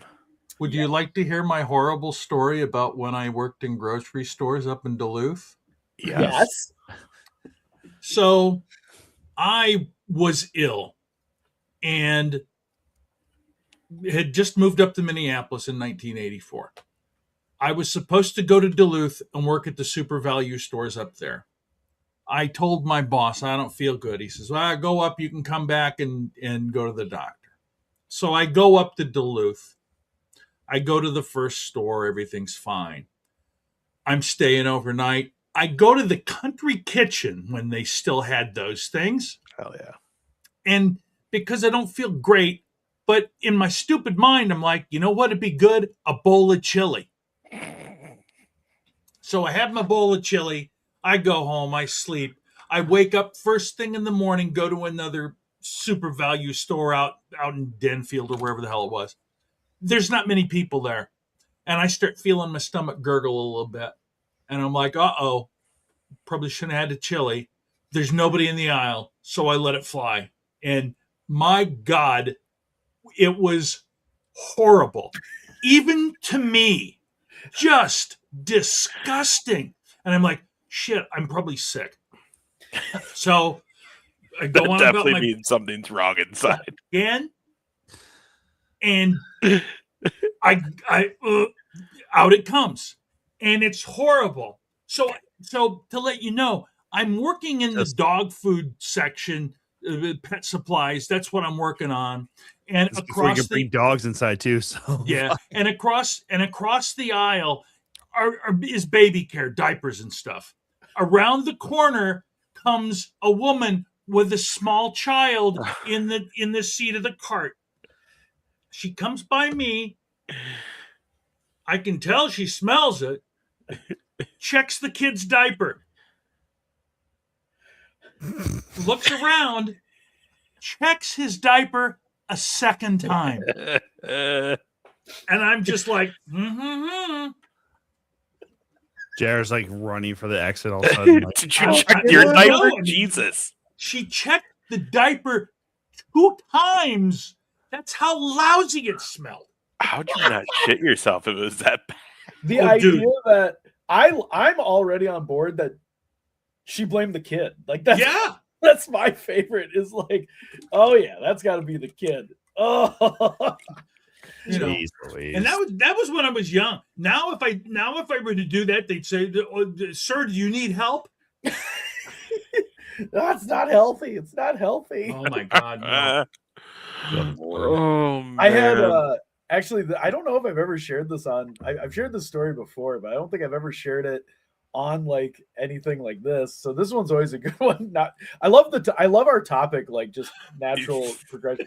Dude, it's old friends. That's what we do when you come on. Like, I had a, like normally, like in a match, like I don't. It's not something that maybe like after the match I'll be gassy or whatever. But there was one time I was wrestling. So I won't be able to get through this without laughing. It's one of my favorite ones. So I was wrestling for Primetime Wrestling. We did a show at the Poorhouse downtown, and it was just like a small little show. And for a long time, when I was doing Primetime, there was a character called Doug, and it was like an alien style character, and there were multiple incarnations of Doug because you never wanted to know who the real one was.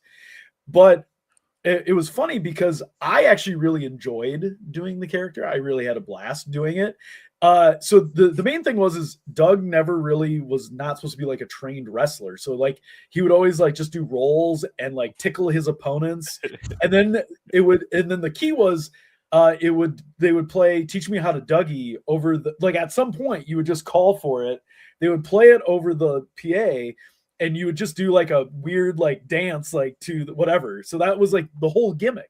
But it was like the crowd loved it. Like all the kids in the crowd always loved this gimmick because like then they would dance with it and it was actually pretty funny. But there was like taller Dougs and smaller Dougs, and then there was like at one point there was two of us.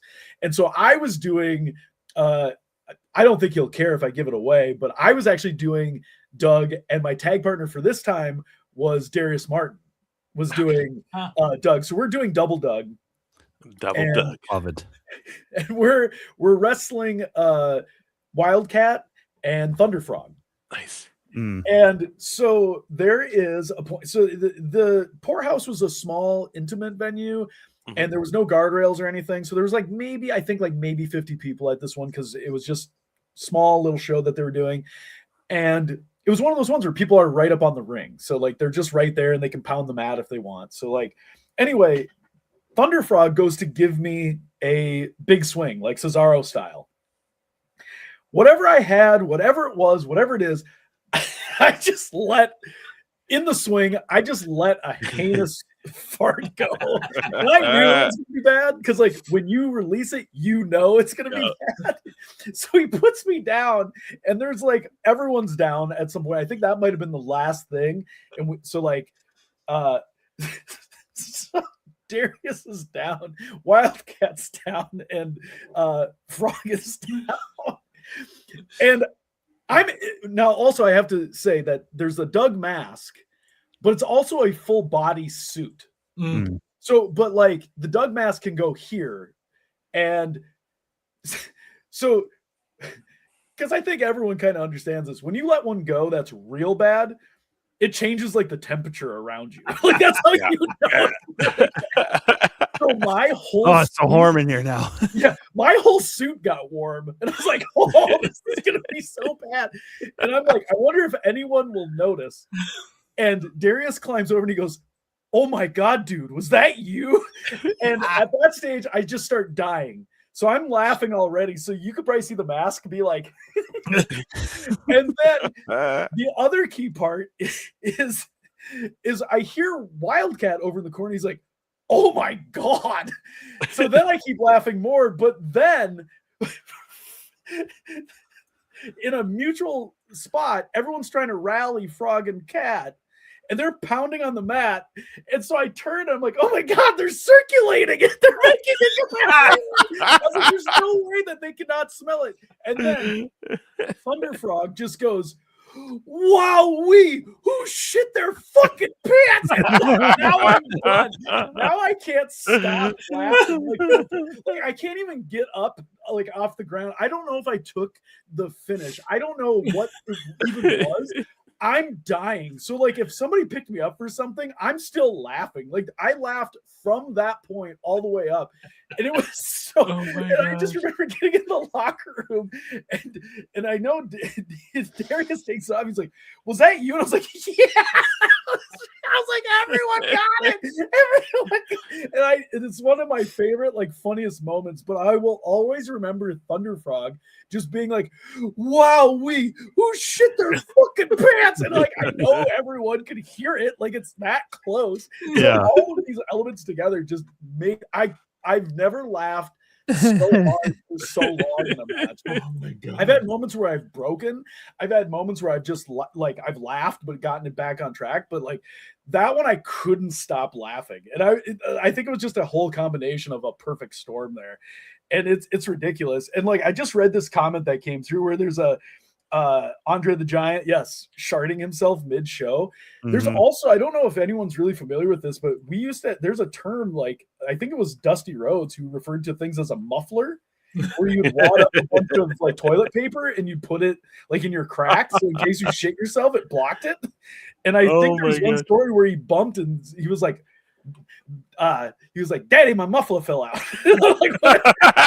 That also had to look real weird back in the day. He's just, oh no, the fuck is that? Yeah, and like I've never had to get to that stage, so that's good. But man, I always remember it called a muffler to prevent it from coming. Oh God, that's insane, dude.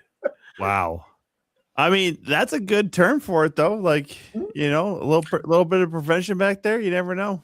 It's hilarious because last night I watched a YouTube video of like the 10 stinkiest wrestlers. Oh, yeah. And it was just good. It was hilarious because this is like some of it. I think Big Show was on the list, and it was for his gas. Oh yeah. You know, Vader for never washing his gear.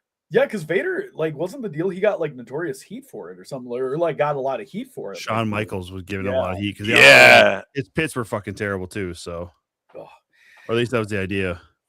Yeah, I do remember like there was a couple stories I always heard, and like the funny thing with the Andre one is I remember like all the stories like of Andre, like how much he loved like flatulence in general, and like.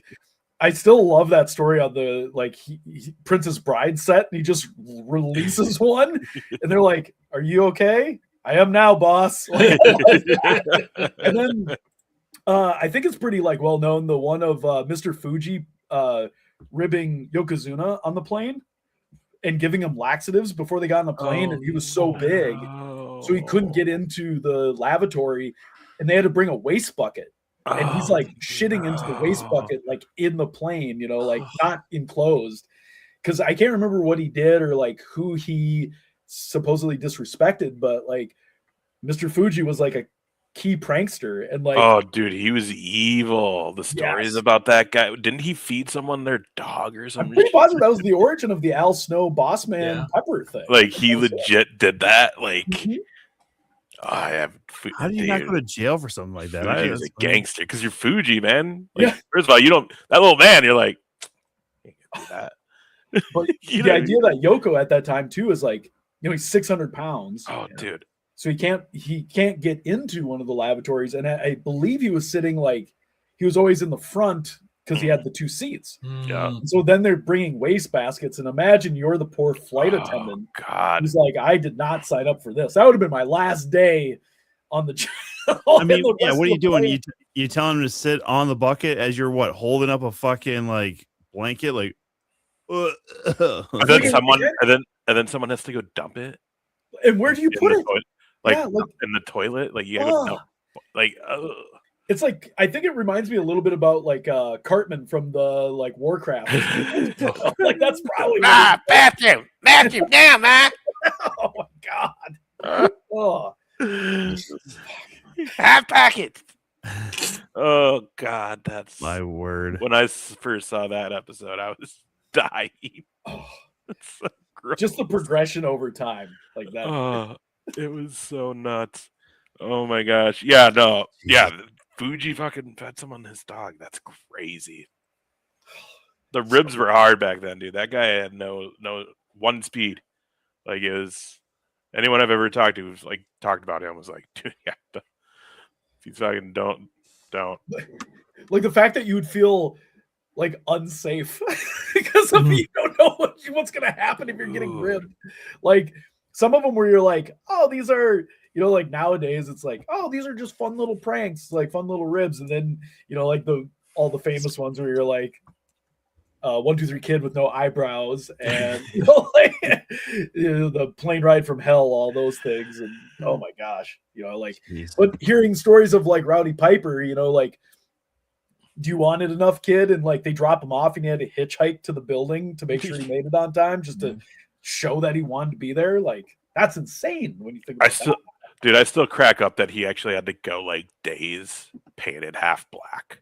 Oh yeah, because the whatever. It wouldn't come off. It's like that serves you right, bro. Like, yeah, like, oh well, yeah. Looking back, like, probably not the best idea in general. Not even at that time, but like, man, now you're stuck with it. Like, not just in a wrestling setting. Oh, I can't even believe, like, I mean, he obviously did an episode of Always Sunny in Philadelphia. I can't even believe they haven't done something more other than just like the Lethal Weapon 412 or whatever the fuck one they did. Like, I always figured like that would be the one where it's like, no, we're gonna do more blackface on this just to make sure like everybody knows that we're just not serious about any of this. I'm like Charlie does blackface this episode. Yeah, yeah, like it was always interesting, like that one. And that one and the Nation of Domination doing, you know, like how that kind of just like slid, and then it gets brought up, but like no one ever really like really drives it home. It's like, oh, it happened. Yeah. But, yeah, the DX stuff was just, that was next level when they did the Nation impersonations. Oh, Kurt Hennons. Well, and then the thing is too, is I remember like at the age when I was watching that, and at no point, you know, like I'm watching it going, oh, this is funny. They're dressed up as the Nation. Yeah. But at no point did it ever like strike me then. And now, like when I look back at it, I'm like, oh God, you know, like, oh my God, like you thought that was okay? Like, yeah. It is crazy. It's crazy to see how just times have changed and how because we're all generally around the same era here. So like, well, 3 or 4 of us are. Fuck off, Tom. I was including you, JR. I know, and I appreciate you. We've all seen the swing. You know what I mean? Like we were there when it was like that was acceptable. And now we're here where it's like, damn, that wasn't actually acceptable, but we didn't know no better then. Well, I think it's crazy. Like the one thing that I just always bring to a forefront is like when people are like, whenever somebody says, especially with wrestling or in general, where they're like, people should know better. I'm like, it's sad to say that how long ago is not that long ago. You know, like that's the thing. Like when you look at the dialogue and the signs in the crowd and the storylines, and you're like, that's only 20 to 25 years ago, 30 years ago tops. Yep. And you're like, we're not exactly like 1 foot out of the cave here type of like just figuring out. And like some people will talk about it and be like, you know, people have grown up and they've and like from a wrestling standpoint, I think about it, I'm like, ugh, I still remember some of the promos. I still remember how many people brought signs to shows to get like all the slurs that they were using that would show up like on the hard cam side. Yeah. Yep. Yeah, and I was like, so to me, I'm always like, I'm so glad that wrestling is at least, you know, like cleaning things up, or society in general is like being smart and more aware. But like, I just always have to think about it. I'm like, that was not long ago. That blows my mind. Like when I think of that, a lot of that stuff. I was thinking about it too, because I saw something about like just old cell phones, and I was like, Jesus Christ! Like, first of all, we've seen the full blown evolution of the cellular phone, and then on top of that, like, the thing boomed. Like in the early 2000s, on it was like, holy shit! How did we just jump from like this thing is a cool little flip phone to I got a computer in my hand now? The change when like a data plan became something, and you just see, like the spike in like data and all the, you know, like all the jokes of you'll never have a calculator in your pocket, you'll need to know math, and then it's like boom, calculator, boom, instant access to anything you want on Google. Yeah, I don't need to know shit. Because before for me, like what I always thought was the when I graduated. So I graduated high school in 2003. Okay. I'm old one. I think 3 of my classmates had cell phones. Yeah. And majority of the reason you had a cell phone is just so your parents could call you to find out where you were. It was never like, it was, look, if something happened, you could call us, but I need to track you, you know, like that was the main reason. And then I think like texting and then data, like the moment you could access the internet from everywhere, like that's a whole new world, you know? Dude, I remember the first time my parents let me and a buddy drive from Rochester to Minneapolis on our own. They sent me with the big bagged cellular phone that was in like the zip bag and had the thing. It was like a whole thing. And I was just like, what the? All right, cool. We got a phone. Let's go. Like, I think my first phone that I had was a track phone my freshman year of college. And that was solely for, but that was also one where it's like a prepaid like minutes. You only had like 60 minutes or something like that on there. And then I believe it was when I blew my tire on the way up to Duluth. And when I blew my tire, I was like, I was running out of minutes. And then my parents were like, we should probably get you we should get you on our plan and then get a phone. Because that was my favorite way to have people not bother me during the week. Is like, yo, don't waste my fucking time. You better call me like after 8 or on the weekends. Like, what are we doing here? The 3 minutes time frame too. 9. Like it was like after a certain time, like call and that's insane. And it was like, oh, I can't call now because it will use my minutes and all that stuff. So, but it's such a weird and like that's not even that long ago, you know, like that's wild. Crazy. It's crazy. Hey, JR, answer this question real quick. What year did you graduate? It would be 06 AD. There it is. You just knew I was going to probably drive like an 18. Yeah, 6 years after Jesus, I graduated. Hell yeah. Good for you. Yeah, one of the original apostles right here. There you go. I tell you, the funny thing, you know, you talk about all the phones and all that. If I were to try to tell my father who passed away that I was going to send him pictures of his grandkids on my phone, he would probably have me hospitalized. You know, because he passed away before any of this. So he just would not. And my grandparents, absolutely not. I mean, Dick Tracy had the watch phone. Shit, and that shit's come true. But like we all got them now. You know, back then that was just such gigantic fantasy. You know, this thing's great though, man. I wake up and it's like, hey, you did great sleeping. Like, thanks. I'm ready for my day. Like that was a nice way to start.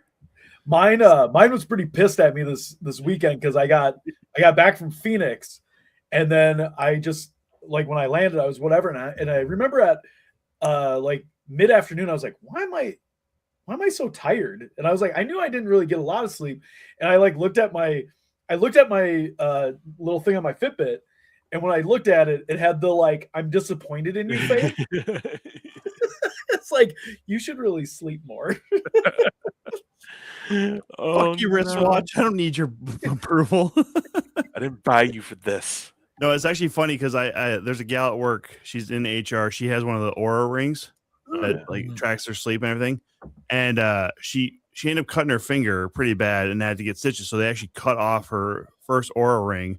She said it was the only thing in her life that she was going to buy over and over again. If it ever breaks or loses it, she's going to buy one immediately. I go, oh, would you say it's your precious? And she looked at me so fucking like blank. She goes, what do you, I go, from Lord of the Rings. She goes, oh, I'm not into nerd shit. I go, that's just not even nerd shit. That's just really part of, it's won Oscars, you bitch. Like, don't be that way. Pop culture. Like, it's pop culture. Yeah. Who doesn't know the precious? Well, I mean, yeah, who doesn't know get the joke. And I was like, I love that she was like, you fucking nerd. Yeah. I'm like, I mean, she's also in her 20s, but I'm just like, listen, I don't need your shit. Like, looking at you, Todd, like, who's this old fucking nerd over here talking to me? What the fuck? Like, listen, I'm not an asshole, but like, well, that's debatable. Sometimes I am. Man. Yeah, okay, fair. But I was like, this is a good fucking joke, and you just blank. I was like, it's wasted. Fucking wasted. I always like the idea on those jokes when like somebody will say something like that, and it's like it's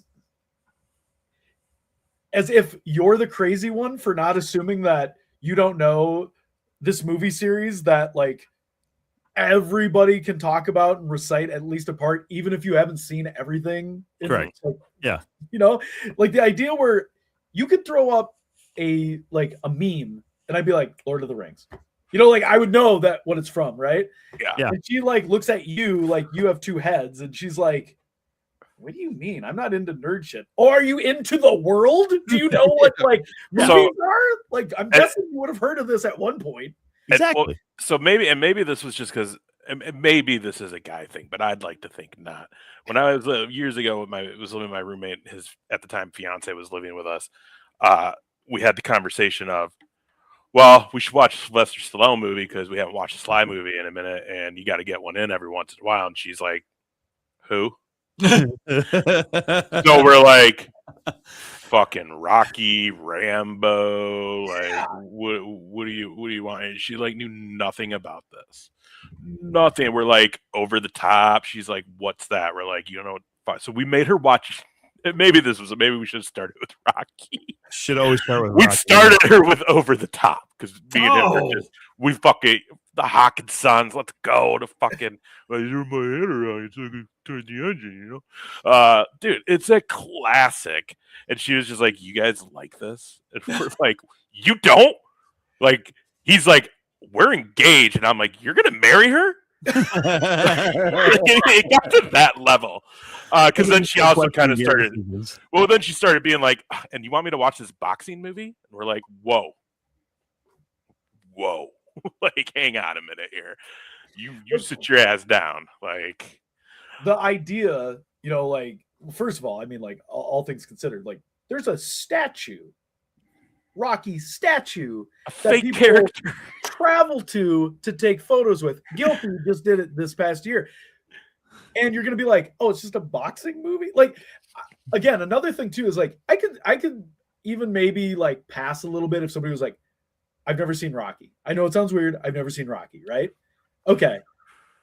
But, no, I know what it's, I know what it's about, blah, blah, blah. You know, like, I can see that, right? Yep.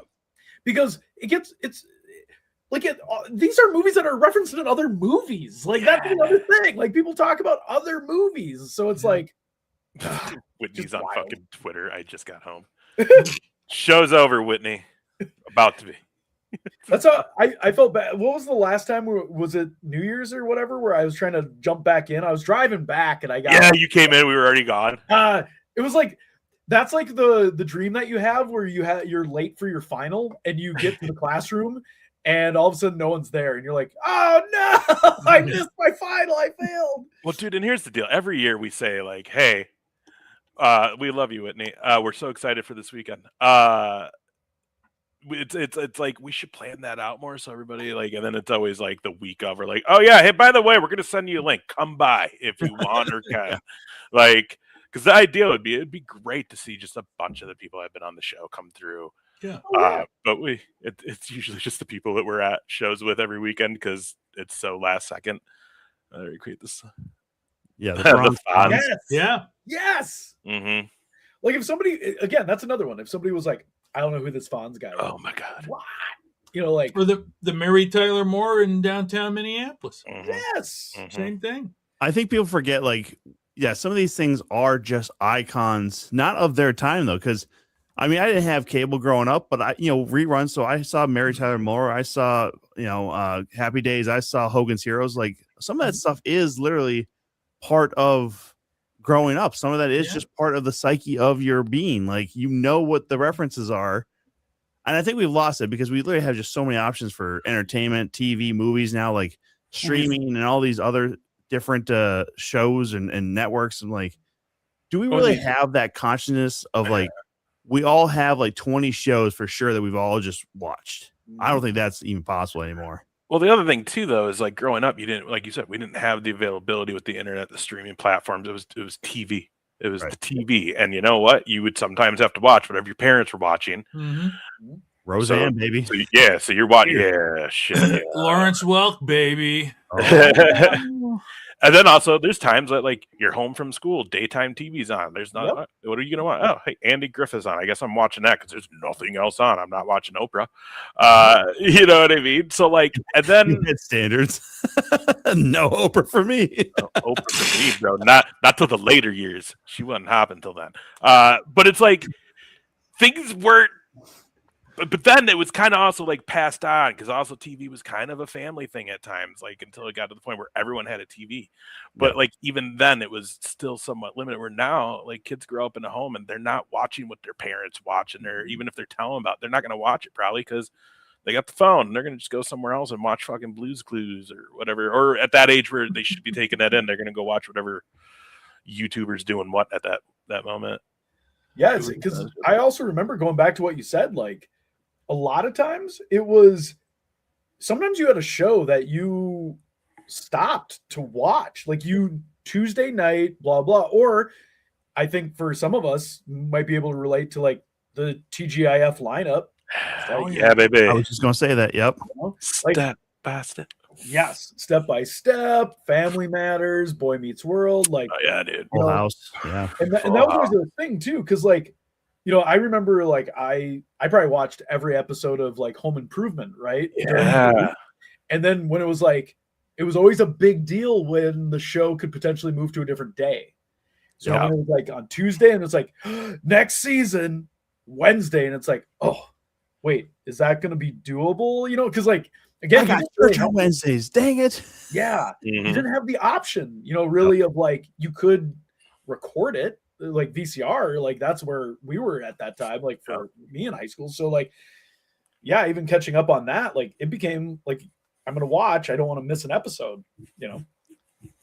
Yeah, especially again back in the day, without cable, without satellite and stuff. I mean, we got satellite through a deal through the Billy Graham, where it was a Sky Angel package. It was through with Dish Network, so you get like the Sky Angel package and then like 10 stations. And so I had TNT, so that's how I was like a WCW guy. Because like, there's wrestling. I love wrestling. WCW. Who's Sting? I gotta learn Ric Flair again. So, when I like basically that whole concept is why I got hooked on wrestling in the first place, right? Because we moved into a house and we didn't have like anything set up. I was 4. We moved into a different house. It was just my mom and I. And the TV, when we hooked it up, only had 4 channels because that was the default channels until you got the cable box all set up, which wasn't coming for another week. And it just so happened that one of the 4 channels was, WWF Saturday night, so so that was the only thing I could really, that I was watching that caught my eye until we got everything set up. Oh yeah. I mean, that's just how it was. Whitney, we were talking about before streaming platforms and actually having to watch cable. Terrible. Terrible. I get mad now at myself when I don't pay the extra $2.99 a month to bypass the fucking ads. I'm not doing it, but I'm not happy about it. God. Honestly, though, I started watching that new show, Age of Attraction on Netflix, about like where you date but you never know each other's ages, and I'm like, ooh, I'm gonna binge. Yeah, it's a little like there's a 60-year-old dating a 27-year-old. What? But he looks like he's maybe in his 40s. You can tell there's a significant age, but anyway, that's beyond the point. I'm thinking I'm gonna binge watch this thing, and there's only like 8 episodes in, and I'm like, I cannot believe there was a time I would wait 7 entire days to the hour to see what happens next for like Prison Break, like the cliffhanger episodes or the 2-parters. The season cliffhanger. You gotta wait. And that's how this one is. Like this show, you watch the first 8 episodes to where they like basically couple up, and then from there on this, they're out like in the woods to like couple up with whoever their match is, and then they move you into a city apartment, and your family comes and meets these people. What the fuck? Yeah, like I know. I'm like, damn, we're like, man, they fell in love in a week. Okay, like I am in it. So, okay, hang on, because Darren's actually the perfect person to ask about this. With so his Whitney experiences. Well, no, just because she's talking about some dating reality show, basically. So Whitney is dead set on doing a dating game at some point for Tom. She wants to find Tom a lady. Okay. So, like, how do we get Darrin involved? I feel like Darrin should be a judge into this. Yeah, you could just say all the nastiest things you want. It's just like, listen. Am I like hosting this, or am I like a panelist, like helping you find, or am I like? I think you should be the host, and you send me out on the streets to find some bitches.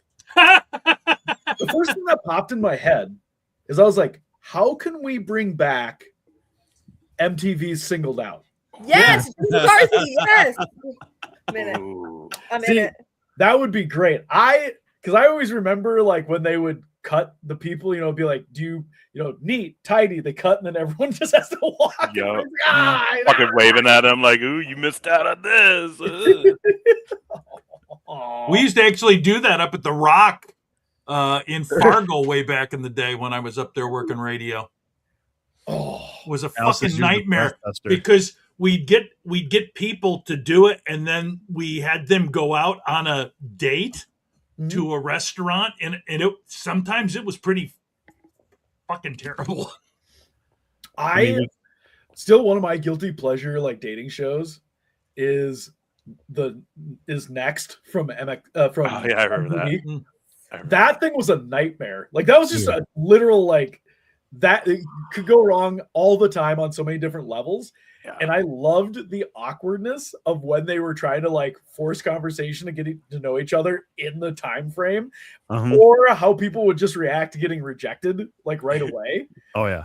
And then they would go back on the bus, and then they would just talk shit, and then the other guy would go, and then they would talk shit on him. And there's a couple episodes that are on, I think it's Paramount. The Paramount Plus has a couple episodes. I was like, could this even fly today? Like, would it even work today? Yes, because it's in-person Tinder. I mean, literally, it's just like you're swiping. Yes. I mean, that's all it was, because you'd see a photo and you're just like, nope, next. Like, and then they were just literally they're just getting off a bus, and so many of them were the first one off. If it was like especially like redheaded dudes, they literally never lasted. Literally, the gal would be like, "Oh no, next. we were gone." Yeah, peace, motherfucker. And the worst part was Lucky Charms. It wasn't even like, "Oh, next." It was like, what? Like they would come off the bus and they'd be like, "Oh God, no, next." It's like exactly. It's like you can just stay right. I'm gonna go back in the shade. Then you wanted your first date to be on the beach. Okay, asshole. I'm going back on the bus. Right. I got when I got in there. It's cool. Fuck you. The one I like to watch. The one, and this isn't dating. This is probably what happens this is the show that goes. They should do this for the couples after, but like they can never make this show again. I don't think. Is Cheaters. Oh yeah. Not with all the technology now too. That and like when I watch those back now, it's so sometimes cringy on how these people are behaving, and like most of it's all set up and whatever, but like what they're the over the top, like it's there's so many white guys that think they're black that are on that show for back in the day that it's so crazy. Just dropping N-bombs that they're blanking out, and it's like, dude, this guy's like 90 pounds, like white meth head guy. Like, what are we doing here? But like, they couldn't. Like, between the technology, plus nowadays, like those guys would get shot. I mean, the dude got stabbed. Oh yeah. Wasn't that like a big reason why the show stopped? Like, it escalated that far. Yeah, dude. Man, I mean, nothing. That's heat, though. That's heat, right? Yeah. Like that's when your show's cooking. When, dude, our host got stabbed on a boat. This is gold. Gold for sure. I'll say this. I always love the weird moments where, like, because on those shows they would have that thing where like, what are you thinking right now? Like, what's going through your head right now? Like, putting somebody awkwardly on the spot, and like, so then that episode comes along. It's like, what are you thinking right now? I'm thinking I want to kill somebody. What the fuck? Oh, dude, I love it. So speaking of like era like type shows, Love Connection, right? Because that couldn't work really nowadays because no one really has video dating. Because that was the time where you'd have to send in a tape, and then somebody gets your tape back, and you're just like, yeah, I don't think I could date this person. because you'd have 3 options. They'd all give you like a little something, and the guy was like, "Oh, I chose this person," or the guy was like, "Oh, no, this dude." And then you go on a date, and you're talking about your date, and it's like, and you get all these good vibes from each other, and then all of a sudden, just like, would you want to go on another one? Nah. Yeah. No, it's like, God, you broke my heart, man. I watched this You whole remember fucking the episode. one where they went on the dates with the moms? I liked that yeah. one on MTV. Yeah, I remember that. That one was my favorite. They're like, I want you to date my daughter. And they come out of the limo and like most of the my time the mom's hot dead. moms had the And, ugly like, daughters. And they get to Parental watch. guidance or something like that. Yeah. That was it. Yes. Yeah. MTV Yeah, You had know the what else? worst dating I shows watched of all time. I watched the WWE Silent Library episode a couple weeks ago on YouTube. I forgot about that show. That shit was crazy. Yeah, the Trent was on it. That shit was crazy. Oh yeah. They did so like just all of. I was actually quite shocked at how many episodes they were able to do with how many different like things they were able to do. I personally enjoyed the ones where you could tell that they were going to break like right away because like you knew they couldn't do it. You couldn't get it. 100%. Dude, that and then I'll still just watch Wipeout. Like it's on like Hulu or yeah, that too, Mike. Damn you, Malice. I want them to bring I want Wipeout to come back because we know Darren likes to go running. I think Darren would like to do some running with some obstacles, and I would love to see you on Wipeout. That'd be hilarious. Didn't they do maybe it They actually brought might it have back. been- with They brought Cena. it back, and then I thought they were supposed to come to Minneapolis. Maybe someone died. Feel like Someone it might have been died. around 2020. I might Well, also someone died on one of this episodes I'm of not sure Cena. I own any of these. I did not know that. Yeah. I want to know on which obstacle. That's what I want to know, dude. Because like, definitely the big balls. Yeah, like that. You see so many people with the videos where also, like they're inverted, their necks look. I hate saying it, but every time I watch it too, I'm like, dude, the big balls aren't that hard, everybody. Which I know if I was on that show, I would have died the ramp down. I think it's always interesting because like that one when people wipe out too, like it's always like the scorpion in between where you get stuck. Yeah. I would just be like, oh, I would just deflect off one and bounce to the side, right? That's how I think I would wipe out. But yeah, the like I'm running and I trip and go end over end, and then you hit. But like I always felt with Wipeout, the like the first round, with all the like pie in the face or like but the like one at the end is like the like they launch you and then you because there's so much water or something like that. And I don't know. It feels like two totally different. Like the first one's really funny, and then the second one's not. Like, Dan's right. There was something that Cena was hosting with. That's the one where someone like died on it, I guess. Yeah. But it wasn't. But that one wasn't Wipeout, was it? It was. It was a Wipeout. They were bringing back Wipeout. Oh, okay. Yeah. I tell you this, Darren would be the first person to wipe out and tuck his chin every time.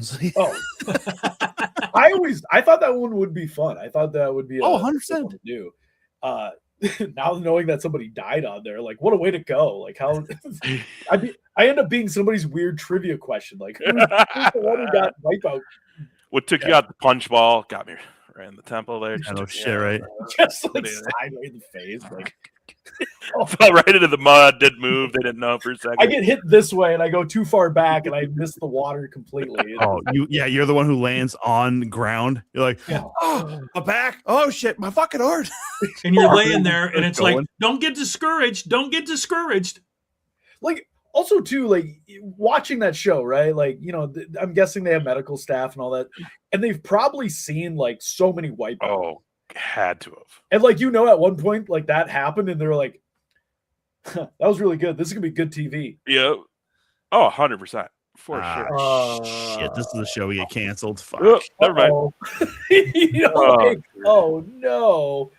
But yeah, I that one was always I thought that one was always really good.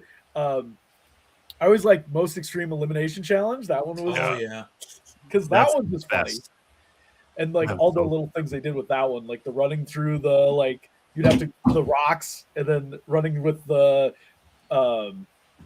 bust away doors. Yeah, sometimes it would be something in the way. Like that reminds me of the what was the one like the Japanese or Chinese on the something castle.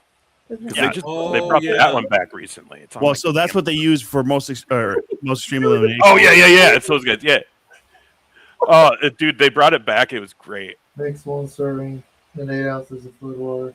$1 million baby somebody. $1 million you just want this. Oh man! Great. All right, well, Darren, happy St. Patrick's Day. Yeah. No, Thank you for this hanging worked out. really well for the day here. This is great. Why don't you go and let everybody know where they can find you, what you got coming up next? Sure. So the easy one is always it's at Darrin Corbin. So that's where you can find me generally on like all the main, social platforms. So like Instagram and stuff like that. I've been pushing a little bit more on YouTube with, I've been doing fun short videos because I think that's more my content. So that's been kind of fun. I've even done some like at Madhouse where I, the vertical suplex off the cage where I'm like, I almost died. So like stuff like that is more fun up my realm. Okay. And then of course, like I got my Patreon. So like when I do shows and events and stuff like that, like the food places I visit, the show, like my thoughts and like looking back at it and some of those things. I always post something new every day on there. And so that's always fun for me. So that one's just at Darrin Corbin for the Patreon. So if they do patreon.com/Darrin Corbin, that's where I'm at.